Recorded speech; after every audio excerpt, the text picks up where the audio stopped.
Hello and welcome to 7 Days in Europe. 7 days the people of Cyprus, and indeed anyone with savings in a Eurozone bank, are unlikely to forget. One large Cyprus bank is to close, and uninsured depositors, many of them from Russia, stand to lose a fortune. With me in the studio is German ALDE member Wolf Klinz, and in a moment we shall be discussing the crisis. But first, it's a yes-no sequence in which I shall ask a series of questions to which I'd like you to answer just yes or no. Has the Cyprus crisis damaged the euro? To some extent, yes. Does this show we need a banking union more? Yes. Would one have saved the Cypriot banks? With the banking union? Well, I guess yes. Are you concerned that recent events have stirred up anti-German feelings in Cyprus, Greece and so on? Unfortunately, you're right. Has the Eurogroup handled this latest one well? No, not ideally. Joran Dijsselbloem says that this could be a model for future bailouts. Is he right? I think in substance he may well be right, but the way he has communicated is poor. The markets were rattled. The euro dropped 0.8% in value overnight. Is that worrying? Not really. Could have dropped more. Can public confidence in the euro be restored? Yes, I think so. Should depositors in Italy, Spain and Ireland perhaps be worried? No. Can anti-EU feeling in the countries affected be overcome? I hope so. And are citizens right to blame the EU? No. Okay, well, there we go. That's the end of our yes/no sequence. We're going to be looking at the main stories of the week, the main news stories of the week. But of course, obviously, the first one is the Cyprus banking sector. I mean, what do you feel? What are the lessons that we've learned from that initially? Well, I think the lessons that we've learned are twofold. One, a banking sector should not really be out of proportion compared to the GDP of a country. And second, the business model of a banking sector, particularly when it is big, has to be sound and sustainable. But having said that, you said that the banking sector shouldn't be bigger than the economy, but it's 8 times the size of the GDP of Cyprus. The banks in Luxembourg are 24 times the size. Yeah, but they have a different business model, and that is much more sustainable, so that makes a difference. OK, there's much more to say on that, I know, but first I'll look at this week's news with Caroline Grasso. Chypre sauvé de la faillite, mais à quel prix? Au lendemain de l'accord destiné à sauver Chypre de la banqueroute, réaction mitigée des groupes politiques du Parlement. Si tous saluent le fait que les dépôts inférieurs à 100 000 € aient été épargnés, la manière dont a été gérée la crise est mise en cause. Pour le président du Parlement, Martin Schulz, il est plus que jamais urgent de réaliser l'union bancaire en Europe. Que faire des vieux navires en fin de vie? Mardi, les députés de la commission environnement ont adopté de nouvelles règles pour mieux encadrer le recyclage des anciens bateaux. Trop souvent, ceux-ci sont démontés hors de l'Union européenne dans des pays en voie de développement. Le démantèlement échappe la plupart du temps au contrôle de sécurité et de salubrité. Objectif, recycler davantage en Europe en respectant les travailleurs et l'environnement. Quel avenir pour l'aide alimentaire en Europe? Lundi, les députés de la Commission agriculture ont dit oui à une nouvelle enveloppe pour l'aide aux plus démunis pour la période 2014-2020. 2,5 milliards d'euros pour 7 ans, c'est moins que les années précédentes, mais c'est davantage que la proposition initiale de la Commission européenne. Les négociations continuent entre le Parlement et les États membres, la suite en commission emploi. You're watching 7 Days in Europe. Wolf Klinz, do you feel that the Cyprus deal that's been done has changed the way we're going to handle countries in trouble in future? Well, I hope that we learn the lessons and realize that it's not just the substance of the decision that we take, but also the way we communicate. Because after the first round of negotiations, when they had reached an agreement which was not acceptable, as we know, because small savers would have had to participate in footing the bill, the communication process was really a catastrophe. And it led to unrest and uncertainty and lack and loss of confidence in other countries. And that, of course, should have been avoided. So I think we have, in the future, we have to think of all the possible and potential consequences also on the Union as a whole and on other countries when we do negotiate. Now, in substance, I think what has come out now in the second round of negotiations is not that surprising, namely that the shareholders are being called upon Second, those that own bonds are being called upon. And thirdly, those that own more than €100,000, because the deposit guarantee schemes that we've agreed upon in Europe do protect savers up to 100,000. So it's clear that those that are above 100,000 are not being protected 100%. But Mr. Dijsselbloem came in for a lot of stick from the Economic Affairs Committee when he appeared before it. But he made the point to me afterwards, saying that taking a haircut of the smaller depositors was not an interference with the deposit guarantee scheme, because it was a different type of taking money. But I think he's a politician. I do know that he's been a finance minister of the Netherlands only since November 1 and head of the Eurogroup since the beginning of this year. But nonetheless, he should have known that the normal, ordinary citizens would not be able to see the difference between a special one-time levy and losing part of the savings below 100,000. And therefore, this was badly handled, in my opinion. I'm not saying that Dijsselbloem himself or alone is to blame. In fact, the whole group is to blame, including, and in particular, of course, the Cypriots, because they have come forward with that proposal. But everybody that finally agreed to that proposal should have known better. I was at Frankfurt last week at the ECB, and there was a conference on the post-trade settlement system that they're introducing. And there, even people from the central security depositories, the big players in the financial market, were saying this was a really bad deal and a bad idea. Yes, I couldn't agree more. It was a bad idea, and it was badly communicated, and therefore unnecessarily. It led to a lot of problems elsewhere. And you know, you asked the question before, should savers in other countries, Italy, Portugal, Spain, etc., be worried? I think they should not be worried, because the deposit guarantee scheme is working. And there's no idea whatsoever to change that. So up to 100,000, everybody's savings are safe and protected. But they have reason to be worried after that incident. Look, in Germany, there is now an anti-Euro party that's been formed and is campaigning for votes. How concerning is that? I don't think it is very, very much concerning. It's the Alternative for Germany, as it's being called. And they are not necessarily they are neither anti-Euro nor anti-Europe. They are anti-Euro in the current sense. What they are saying is that the common currency, the Euro, is too strong for some countries. And they are right when they say so, for instance, for Cyprus, that for Cyprus the currency is just too strong. They are not competitive at the current strength level of the currency. So what they are saying is the southern countries, you know, from Portugal right to Cyprus, they should have their own southern euro, and the central and northern countries should have what they call the northern euro. And the two may start at the same parity now, and probably five or 10 years from now, the southern country, the southern euro will probably be worth only 85 cents of the northern, or even 80 or 75 of the northern euro. Now, in theory, this is a good idea, I think, because it reflects economic realities. But politically, this would be a disastrous message. There are stories coming out in America that the lawyers in Cyprus are being contacted by lawyers in Malta, Liechtenstein and Luxembourg, trying to persuade them to move capital out of Cyprus. So what's going on there? Because it shouldn't be possible, should it?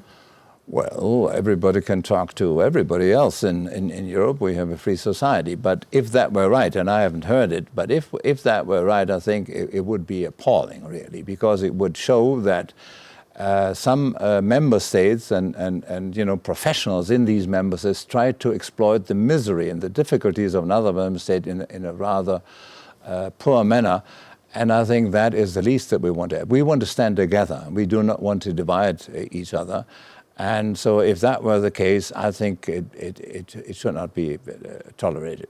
Very, very briefly, if Cyprus is to recover, its economy is to recover, obviously tourism and banking are its main industries. It looks as if the banking industry has been destroyed.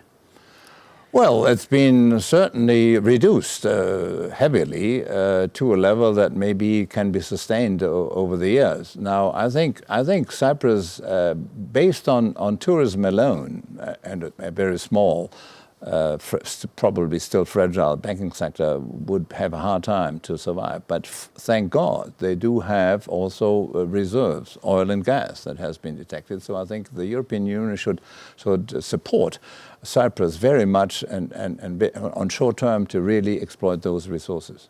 OK, Wolf Klintz, thank you very much indeed. I'm afraid we have run out of time, although I suspect this is a subject that we may well be revisiting in the months ahead. Goodbye for now and thank you. Thank you. Bye-bye. Bye-bye.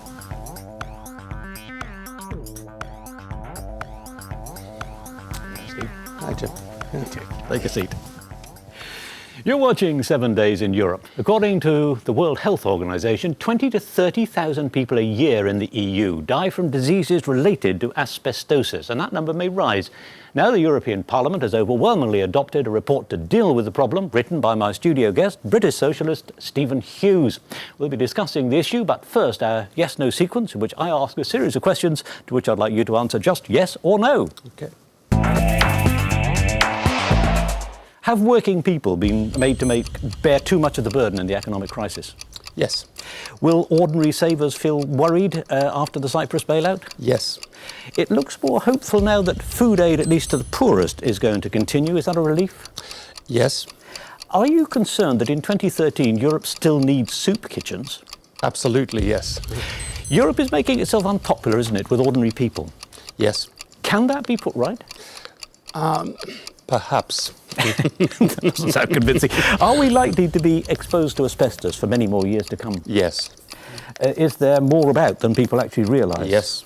Is there less danger now that we've realised how dangerous it is, at least? No. Is it going to be very expensive to get rid of? Yes. In the current crisis, are you worried about the rise of fringe parties? Yes. Could the EU be derailed by Beppe Grillo or by Golden Dawn in Greece? No. Would it help if the EU decisions were more transparent? Yes. OK, well, thank you very much indeed for taking part in that. We now have a short report on the asbestos question, but just before that, whatever action the EU takes, asbestos is going to be going on damaging health for some time to come, isn't it? How dangerous is it? Extremely dangerous. We have millions of tons of it still locked up in the walls, floors, ceilings of our homes, churches, community centres, and there is no safe level of exposure to asbestos. One fibre can eventually kill you 30, 40 years later. It's a long latency period. And it's not, people say, oh, white asbestos isn't as dangerous as blue or brown. They're all dangerous. All three types are dangerous. There is no safe level of exposure to white asbestos either. OK, well, let's take a look now at this short report on the asbestos issue by Paul Anderson. A graveyard in Belgium for Europe's rusting toxic tubs. Seen another way, in this age of recycling, it's a birthplace of sound economic and ecological sense. Usable steel from old boats is big business. First, though, dismantlers have to remove a lurking danger, asbestos. The first protection is to the environment. When we are working, taking away the asbestos, that the fibers are not going out of the vessel. And then the second protection is the individual protection of the workmen. In a village near the Belgian city of Mons, an asbestos death count is taking place. A black dot for every person who worked with the material and died from an asbestos-related disease. The task is managed by Eric Jonker, co-chairman of the Main Victims Association. Ça me touche de voir que dans les drames humains, il y a des gens qui osent se lever et qui osent dire non, même à des grands directeurs d'entreprise et à des grands capitaines d'entreprise. The men here came into contact with asbestos when they worked at a now closed factory of the construction materials company Eternit. Je trouve que le gouvernement belge est responsable aussi. Parce qu'il n'y a pas que dans les usines d'amiante, dans les écoles, on a mis de l'amiante, tout ça, il y a eu des problèmes aussi. Mais eux, ils savaient. Mr. Jonker lost his mother, father, who was an engineer at Eternit, and two brothers to mesothelioma. His mother, Françoise, launched a claim through the courts. For the first time in Belgian legal history, a court established the liability of Eternit, saying for decades, you know exactly what was going on. You know the danger of what you were doing. The HQ of Eternit Belgium. It and associated companies employ around 1,000 people. It's coming to terms with the medical, social and business consequences of asbestos. We have a past and we want to tackle the past And that's the reason also we made a program and that we said, okay, it's not only about recognition of victims, it's broader than that. It's also about supporting the community where we can. The European Parliament wants a series of measures looking at the prospects for abolishing all existing asbestos and getting just recompense for its victims. Governments have taken their eye off the asbestos file, MEPs argue, and it's time now to put the lid finally on a modern-day scourge. Steve Hughes, that's a fairly horrific story, but it's not untypical, is it? Especially in the old industrial areas of Europe, including your own and my own original place, the northeast of England. Absolutely. Many hundreds of thousands of workers were exposed to asbestos, particularly in the shipbuilding industry in regions like mine in the northeast of England. But it's a problem everywhere. In churches, schools, hospitals, community centres, the asbestos is still there. In wall panels, ceiling panels, a lot of it sealed safely away until it needs to be exposed for maintenance or refurbishment work, or indeed demolition and removal. Now, you want, in your report, you want the asbestos to be gradually removed, well, not all that gradually, quite quickly removed from everywhere where it is exposed. But that is a process that's going to take time, because particularly in the economic climate, obviously there's a cost involved. Companies that have buildings with asbestos are more likely to want to hide it than to get it out. It's dangerous to move. It is. And there is a body of opinion that says it's best left where it is until it needs to be removed. And I fully understand that argument. However, we are, for example, embarking upon a huge programme of improving the energy efficiency of all of our public buildings within the European Union, and indeed private homes. Why not use that opportunity, if we can identify where the asbestos is, to safely catalogue it, remove it and dispose of it? We set a deadline of 2028. Poland has set a deadline of 2032 to make itself totally asbestos-free. The Australian Parliament has just introduced a new bill to remove all asbestos in Australia. So this is a movement that's beginning to gain traction. But there is asbestos to be found. For instance, there are still mines, open mines. There are uncovered, buried asbestos. There's fly tipping, and the risk of fly tipping, especially if some contractors are not very scrupulous in their removal of the stuff. Yeah. We make the point in the report, actually, that the landfill disposal of asbestos is no longer a safe option. We have to try to destroy it once it is removed. We have to also clamp down to make sure that existing licensing and disposal regulations are properly applied across the European Union. I worry particularly about small one-person outfits that might think, it's a bit of a bother to apply all of these regulations. Let's just get rid of it as quickly as we can. The dangers are very, very real.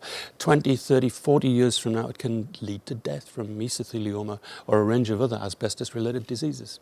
No, the WHO says that it talks about there's 20 to 30,000 deaths a year, and we haven't reached a peak yet. Why is that? Because we're still coming across it, and the latency period for asbestos is very long. If you breathe in fibres today, they can lie dormant in your system for up to 40 years. It can take up to 40 years for mesothelioma to develop. Once it does develop, we know it was caused by asbestos. It's not caused by anything else, and it's incurable. I mean, there are lots of actual illnesses. I mean, mesothelioma you mentioned, but there's also obviously asbestosis. But in fact, it's not just carcinogen. It is deadly in all sorts of ways. It is. I mean, pleural plaque is a major cause of death as well. So yes, there are many ailments associated with it. Another point we make in the report is that we need to try to improve the recognition of asbestos-related diseases across the European Union and compensation for diseases related to asbestos.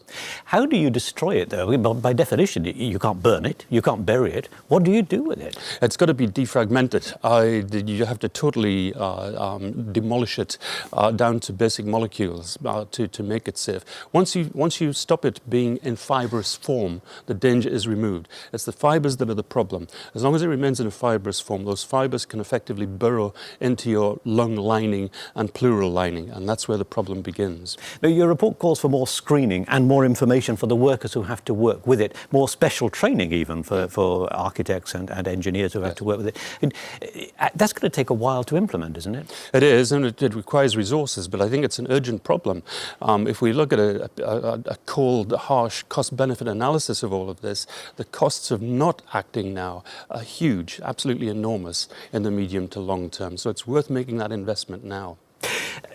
How important was the 2012 Turin judgment in which a former owner and a former director of a company were made to pay damages for 3,000 deaths, I think it was? Crucially important, and we're seeing similar judgments across the world. I mean, it's not insignificant that a number of the former major manufacturers and producers of asbestos in the United States filed for Chapter 11 bankruptcy a decade ago. They tried to hide from their responsibilities. I'm pleased to see in your film that this Belgian company are owning up to their past responsibilities. A lot are trying to hide from them. The courts are stopping that. OK, Stephen, I'm afraid we've run out of time there. It looks like we're going to be living with the legacy of asbestos for quite a long time yet. My thanks to Stephen Hughes and, of course, to you for watching. Goodbye.